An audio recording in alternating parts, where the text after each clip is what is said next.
नमस्कार, हिमाचल समाचार में आपका स्वागत है। आज के मुख्य समाचार। मुख्यमंत्री ने स्वयं सहायता समूहों के उत्पादों के लिए ई-कॉमर्स वेबसाइट का किया शुभारंभ। 7 फूड वैन को झंडी दिखाकर किया रवाना। मुख्यमंत्री ने कहा, पर्यावरण संरक्षण और पौधरोपण में महिलाएं और युवा निभाएंगे महत्वपूर्ण भूमिका। एसडीएम कार्यालय स्वीकृत करने के लिए किया मुख्यमंत्री का आभार व्यक्त। मुख्यमंत्री ने विंटर कार्निवाल में लिया भाग। और अब समाचार विस्तार से। मुख्यमंत्री ठाकुर सुखविंदर सिंह सुक्खू ने आज शिमला में ग्रामीण विकास विभाग द्वारा विकसित ई-कॉमर्स वेबसाइट का शुभारंभ किया। इसके माध्यम से प्रदेश के 44,000 स्वयं सहायता समूहों से जुड़ी 3,50,000 से अधिक ग्रामीण महिलाओं द्वारा तैयार किए गए उत्पादों को प्रोत्साहन प्रदान किया जाएगा। इस वेबसाइट से स्वयं सहायता समूहों के उत्पादों को वैश्विक मंच उपलब्ध होगा, जिससे ग्रामीण कारीगरों और उद्यमियों के उत्पादों को विस्तार मिलेगा और ऑनलाइन बिक्री के माध्यम से उनकी आर्थिकी भी सुदृढ़ होगी। उन्होंने कहा कि ग्रामीण विकास विभाग के तहत हिमाचल प्रदेश राज्य ग्रामीण आजीविका मिशन ग्रामीण महिलाओं के सशक्तिकरण की दिशा में उल्लेखनीय कार्य कर रहा है। मुख्यमंत्री ने स्वयं सहायता समूहों से जुड़ी महिलाओं को आय सृजन के अधिक अवसर उपलब्ध करवाने के उद्देश्य से 7 फूड वैन को भी झंडी दिखाकर रवाना किया।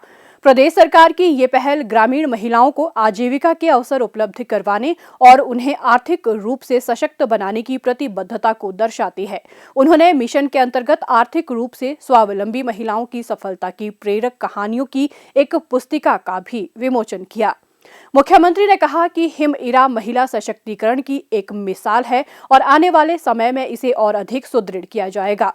हिमाचल का जो प्राकृतिक सौंदर्य है, हमने उस आधार पर नीतियों को बनाना शुरू किया। हमारी जो संस्कृति है, उस आधार पर हम आगे कौन सी योजना लेकर आएंगे, इस पर हमने अपनी नीतियों को बनाया। और आज हिम-इरा का जो ई-कॉमर्स प्लेटफॉर्म लॉन्च किया गया है, ये इस दिशा में बढ़ता हुआ एक कदम है। धीरे धीरे इसको कैसे आगे बढ़ाना है, उसमें माननीय ग्रामीण विकास मंत्री जी ने काफ़ी सुझाव दिए हैं। उसमें बदलाव किया जाएगा और उसको स्वरोजगार से जोड़कर महिलाओं को कैसे सशक्त करना है। जब से हमारी सरकार आई है, महिलाओं को सशक्त करने के लिए हमने कई परिवर्तन किए हैं, कई नियम बनाए हैं। जो लैंड सीलिंग एक्ट था, उसमें प्रॉपर्टीज़ में राइट नहीं था, काफ़ी सालों से चला हुआ था। हमने उसमें राइट्स का प्रावधान बेटियों को किया, महिलाओं को किया। पुलिस भर्ती में 30% का आरक्षण महिलाओं को दिया। कई चीज़ों में हम महिलाओं में 18 साल से 21 साल की उम्र, हमने जो शादी की है उसको बढ़ाने का कानून हमने विधानसभा में पास किया। स्वरोजगार से जो जुड़ी महिलाएं हैं, उनको कैसे सशक्त किया जाए, आए दिन नए योजनाएं लाई जा रही है, कानूनों में बदलाव किया जा रहा है, नियम परिवर्तित किए जा रहे हैं, ताकि हिमाचल प्रदेश एक समृद्धशाली प्रदेश बने। अभी हमने स्वरोजगार की तरफ राजीव गांधी ई टैक्सी योजना शुरू की। उस टैक्सी योजना के तहत कल मैंने जब ब्रीफ लिया तो 55 लोगों ने ई टैक्सी योजना का लाभ उठाया। आज हिम-इरा से 7 वैन जा रही है, आने वाले समय में 70 वैन होगी। इसको और मॉडिफाई करने की भी ज़रूरत है, उसको भी हम और मॉडिफाई करेंगे। हमारी संपदा का 70% कुछ ही लोगों के हाथ में रहता है। हम गांव में बसने वाले लोग हैं। 80% लोग, हमारी आबादी ग्रामीण क्षेत्रों में रहती है और हम ग्रामीण अर्थव्यवस्था को मजबूत करने के लिए कोशिश कर रहे हैं।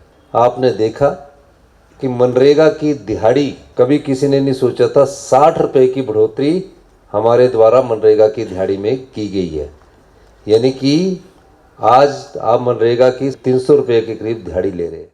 उन्होंने सभी स्वयं सहायता समूहों को गुणवत्तापूर्ण उत्पाद तैयार करने को कहा, ताकि उन्हें अधिक से अधिक लाभ मिल सके। उन्होंने कहा कि केंद्रीय मंत्रियों और अन्य गणमान्यों को भी हिम-इरा से बने उत्पाद उपहार स्वरूप प्रदान किए जाते हैं। मुख्यमंत्री ने घोषणा की कि हिम-इरा के उत्पादों को प्रदर्शित करने और उनकी बिक्री के लिए प्रदेश सरकार सरकारी भवनों में इन उत्पादों के लिए एक समर्पित दुकान उपलब्ध करवाएगी। मुख्यमंत्री ने कहा कि पर्यावरण संरक्षण और वनों में पौधरोपण जैसे कार्यों में महिलाओं और युवा समूहों की भागीदारी सुनिश्चित करने के लिए एक योजना तैयार की जा रही है, जिसके तहत उन्हें सहायता प्रदान की जाएगी। पूर्व भाजपा सरकार की आलोचना करते हुए उन्होंने कहा कि चुनाव के दृष्टिगत पूर्व भाजपा सरकार ने अंतिम 6 माह में बिना बजट प्रावधान के योजनाएं शुरू की, जिससे प्रदेश की अर्थव्यवस्था पर विपरीत प्रभाव पड़ा। पिछली भाजपा सरकार ने केवल चुनावी लाभ के लिए सुविधा संपन्न लोगों को 5,000 करोड़ रुपए की रेवड़ियां बांटी। उन्होंने सुविधा संपन्न लोगों से स्वेच्छा से बिजली की सब्सिडी छोड़ने का आह्वान किया। मुख्यमंत्री ने समाज के समक्ष अनुकरणीय उदाहरण पेश करते हुए स्वयं बिजली की सब्सिडी का परित्याग किया है। उन्होंने बिजली सब्सिडी का परित्याग करने वाले लोगों का आभार भी व्यक्त किया। नीतिगत बदलाव हम ला रहे हैं और जो आपकी संपदा है वो उस आदमी को मिलनी चाहिए जो उसका सही हकदार है। ये नहीं कि सब कुछ मुझे ही मिले, धनवान को और धनवान बनाते जा रहे हैं और उसके अधिकार और उसके हक पर हम उसको खाते जा रहे हैं। ऐसा नहीं होना चाहिए। जो गांव में रहने वाला है, जो कुछ नहीं कर सकता बेचारा, काफ़ी सालों गरीबी में रह रहा है, उसको हम सब चीज़ें देंगे। उसको 300 यूनिट फ्री बिजली भी देंगे, उसको पानी भी देंगे, उसको रहने के लिए मकान के लिए पैसे भी देंगे। लेकिन जो संपदा संपन्न है, जिसकी करोड़ों रुपए की आय है, जिसके लाखों रुपया टैक्स के रूप में चले जाते हैं, अगर हम उसको सब्सिडी देते हैं, अनुदान देते हैं, तो वो गरीब के हक में डाका डाल रहे हैं, क्योंकि वो तो समृद्धशाली लोग हैं। इसीलिए 1 तारीख को मैंने अपने बिजली के जो मीटर थे, मुझे नहीं पता था, मैंने कहा कि एक घर मेरा यहाँ है। अधिकारी आए कि आपके इस सरकारी का हम बिजली का मीटर को बदल देते हैं। मैंने कहा नहीं, मेरा एक घर नहीं है और भी मेरा जो फ्लैट है सबके मीटर लाओ। तो पता लगा 6 मीटर है। 6 मीटर पर मैं सब्सिडी ले रहा हूँ मुख्यमंत्री होने के नाते। तो मैं उस गरीब के हक पर अपना अधिकार जमा रहा हूँ, जो उसका अधिकार बनता है।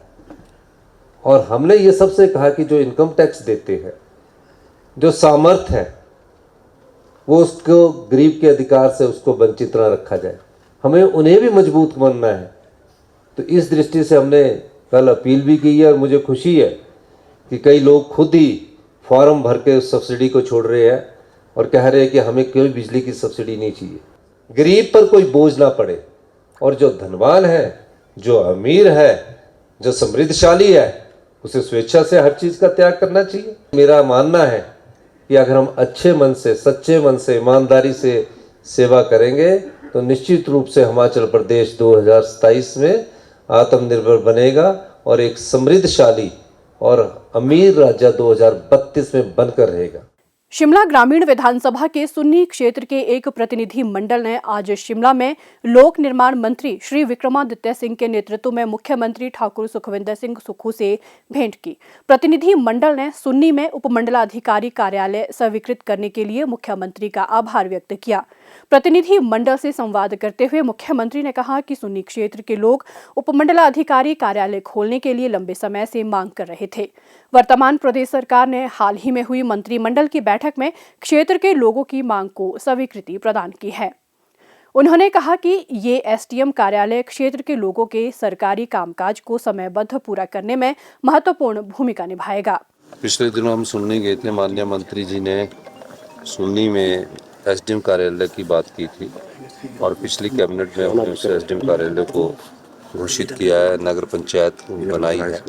तो आज वहाँ के लोग माननीय मंत्री जी के नेतृत्व में यहाँ धन्यवाद करने आए हैं। सुन्नी में काफ़ी सालों से मांग थी और एसडीएम कार्यालय वहाँ की ज़रूरत भी थी, जिसको मंत्री जी ने उठाया और जब कैबिनेट की बैठक पीछे हुई उसको हमने नोटिफाई कर दिया। नई नगर पंचायत भी वहाँ बनाई गई है। इस संदर्भ में ये अभी धन्यवाद कार्यक्रम था, तो इसमें मैं सभी सुन्नी वासियों का, सभी अन्य मंत्री जी का, सभी लोगों का बहुत बहुत धन्यवाद करता हूँ। और ये उनके लिए एक सौगात है। काफ़ी आज़ादी के बाद पहला एसडीएम कार्यालय वहाँ सुन्नी में खुला है, इसके लिए बहुत बहुत शुक्रिया। मुख्यमंत्री ठाकुर सुखविंदर सिंह सुक्खू ने वीरवार सायं शिमला के रिज पर आयोजित विंटर कार्निवल में भाग लिया। मुख्यमंत्री ने स्थानीय लोगों और पर्यटकों को नववर्ष की शुभकामनाएं देते हुए कहा कि शिमला में पिछले वर्ष पहली बार विंटर कार्निवल आयोजित किया गया था। इस वर्ष ये महोत्सव 24 दिसंबर से 2 जनवरी तक आयोजित किया जाना था, लेकिन पूर्व प्रधानमंत्री श्री मनमोहन सिंह के निधन के कारण इसे स्थगित किया गया और 2 जनवरी से 8 जनवरी 2025 तक पुनः आयोजित किया जा रहा है। आप जानते हैं कि हिमाचल प्रदेश के प्राकृतिक सौंदर्य और जो यहाँ पर्यटक आते हैं वो नव वर्ष और क्रिसमस मनाने बड़ी संख्या में आते हैं।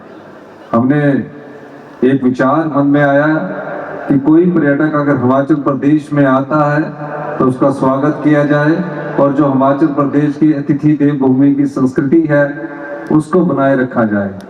और मैं सोच रहा था कि 2 जनवरी को पर्यटक चले गए होंगे, लेकिन महापौर महोदय ने हमें बताया कि नहीं, इस सभागार में आधे से ज्यादा पर्यटक ही है। तो मैं सबका भी स्वागत करता हूँ। सभी को जो पर्यटक आए हैं, जो हम शिमला वासी आए हैं या प्रदेश के और भी लोग आए हैं, आप सबको बहुत बहुत शुभकामनाएं। कार्यक्रम में सूफी गायक सतेंद्र सरताज ने अपनी प्रस्तुति दी।